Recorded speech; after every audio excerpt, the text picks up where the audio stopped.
Indonesia saat ini dilanda cuaca panas yang tidak menentu. Di bulan Oktober ini semestinya telah beralih ke musim penghujan. Namun sebagian besar wilayah Indonesia masih dilanda kekeringan. Ditambah beredar informasi yang mengatakan bahwa saat ini kita tengah dilanda gelombang panas. Seperti keadaan sebenarnya cuaca dan iklim di Indonesia. Kita sudah bergabung dengan Mulyono R. Prabowo, Deputi Bidang Meteorologi BMKG yang hadir bersama saya di studio pagi ini. Terima kasih Pak Mulyono. Selamat pagi sudah hadir di studio kita. Saya ingin konfirmasi dulu ya, informasi yang belakangan ini beredar ramai, saya sendiri juga terima di WhatsApp Group yang mengatakan bahwa Jakarta beberapa hari yang lalu bahkan suhunya sampai 40 derajat. Bahkan Papua Nugini katanya sampai 50 derajat. Ini benar apa hoax nih? Kalau ke masalah suhu tinggi memang dalam beberapa waktu belakangan ini memang Indonesia, khususnya Indonesia sebelah selatan ekuator ini memang sedang mengalami suhu tinggi. Tapi kalau misalkan ada yang mengabarkan bahwa suhu sampai 50, sebetulnya sesuatu yang tidak benar. Belum sampai mencapai ke 50 atau mungkin agak sulit untuk bisa mencapai suhu panas sampai 50. Kalau catatan sejarah paling tinggi berapa suhu Catatan panas? Dari BMKG paling tidak dari 10 kali kejadian suhu tinggi terakhir itu sekitar 40,6 yang secara resmi tercatat di BMKG. Tapi suhu panas memang belakangan ini lebih tinggi. Berapa derajat dari biasanya? Ya memang untuk tahun ini agak lebih tinggi dari biasanya karena sebetulnya ada beberapa faktor yang terjadi bersamaan. Jadi umumnya pada bulan Oktober ini kan semestinya sudah mulai masuk musim hujan ya? Sehingga paling tidak pertumbuhan awan sudah cukup banyak. Relatif ini menjadi payung untuk menutupi permukaan wilayah Indonesia dari sengatan radiasi matahari. Tapi ternyata musim kemarau ini agak memanjang. Prediksi BMKG baru sekitar November mulai pertumbuhan awan dan masuk ke musim penghujan. Sehingga pada saat-saat akhir Oktober atau awal November ini pertumbuhan awan agak banyak. Dengan demikian awan yang berfungsi juga sebagai payung atau menyerap radiasi matahari akan mengurangi dampak dari sengatan matahari terhadap permukaan bumi ini. Ini yang terjadi.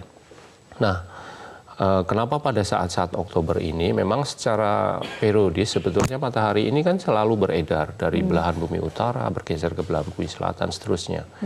Nah pada periode 23 September sampai 22 Desember ini masanya matahari memang berada di belahan bumi selatan. Dengan demikian wilayah Indonesia sebelah selatan ekuator akan relatif suhunya lebih panas dibandingkan wilayah Indonesia sebelah utara ekuator. Kita lihat informasi yang beredar ini Indonesia lagi dilanda gelombang panas gitu. Sebetulnya bedanya gelombang panas dengan suhu panas itu apa atau sama saja? Sebetulnya berbeda karena kalau gelombang panas bisa saja suhu panas yang terjadi, hanya saja ada faktor merambat. Jadi misalkan gelombang panas berawal dari barat ya, jadi kemungkinan suhu udara di Sumatera akan panas, kemudian merambat ke sebelahnya, masuk ke wilayah Kalimantan, merambat lagi masuk ke wilayah Sulawesi, merambat lagi masuk ke Maluku dan Papua seterusnya. Jadi di situ ada faktor merambat. Berpindah-pindah tempat relatif lebih terpola. Tapi kalau suhu panas ini bisa saja terjadi di mana saja pada tanggal yang sama. Jadi misalkan terjadi di Jakarta, pada tanggal yang sama juga terjadi di Semarang, pada tanggal yang sama terjadi di Kalimantan dan sebagainya. Sifatnya acak. Ya, situasinya seperti sekarang. Betul. Gitu ya. Ya, kalau sekarang. Kondisi ini akan bertahan berapa lama, Pak Mulyono? Nah, prediksinya? Sebetulnya sumber utama adalah pergerakan semu matahari. Sehingga makin bergeser matahari ke arah selatan, tentunya potensi untuk mendapat suhu panas ini akan semakin berkurang. Tadi saya sampaikan pada tanggal 23 September ini matahari tepat di garis ekuator. Kemudian setiap 1/4 derajat bergeser, itu memerlukan waktu 1 hari. Jadi bergeser 1 derajat paling tidak 4 hari. Dari tanggal 23 sampai sekarang sudah tanggal 26, ini sudah sekitar 32 hari.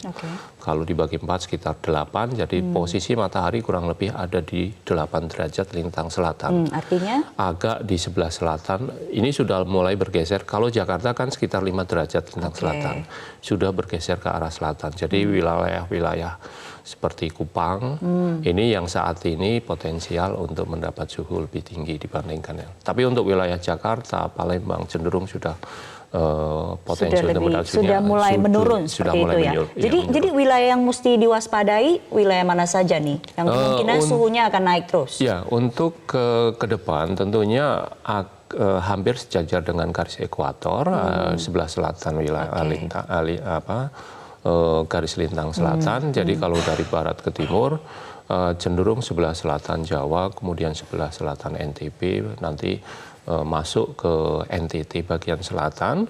Dalam hal ini mungkin Kupang masih akan terdampak, daerah-daerah itu yang akan terkena. Tapi kalau wilayah utara misalkan seperti Padang, Palembang, Jambi, Pontianak, kemudian Palu, Manado, ini relatif sudah potensi untuk mendapat suhu tinggi berkurang karena makin jauh dari jarak matahari. Oke, untuk perakiraan musim penghujan, kira-kira bulan berapa kita akan mulai masuk musim penghujan? Mungkin tiap daerah berbeda ya? Betul, Indonesia ini luas dan cukup unik karena wilayahnya melintang di wilayah sekitar ekuator, sebagian di sebelah utara ekuator, sebagian di sebelah selatan ekuator.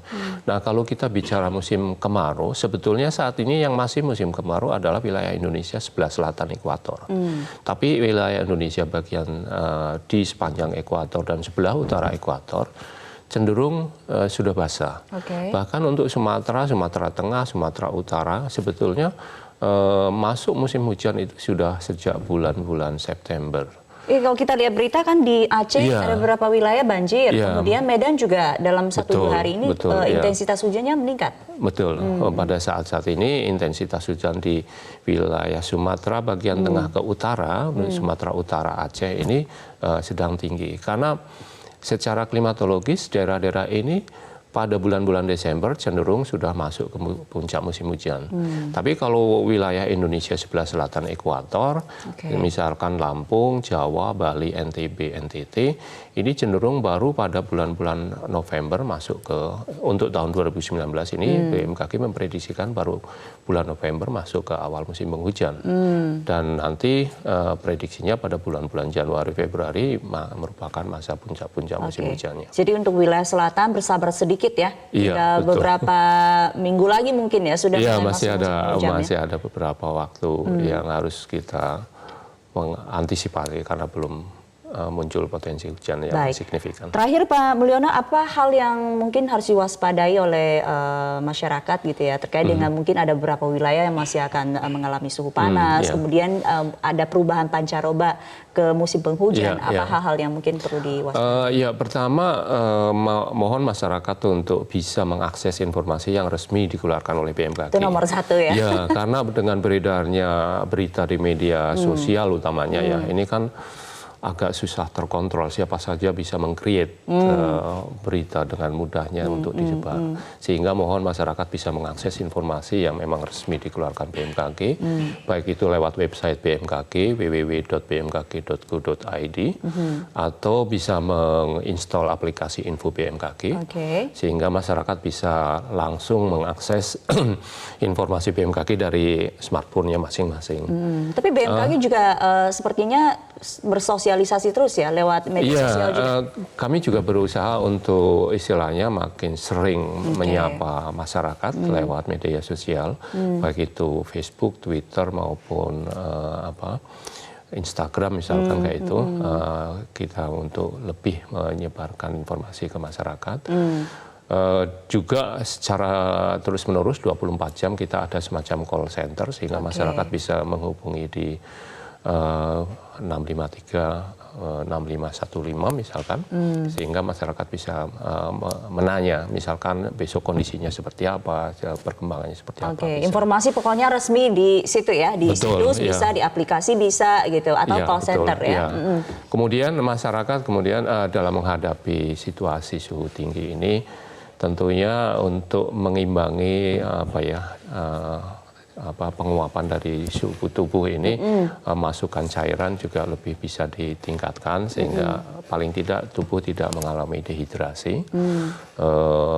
Berusaha untuk tidak terlalu banyak aktivitas di luar barangkali untuk masyarakat yang memang tidak terpaksa untuk beraktivitas di luar, sehingga agak mengurangi sengatan radiasi matahari.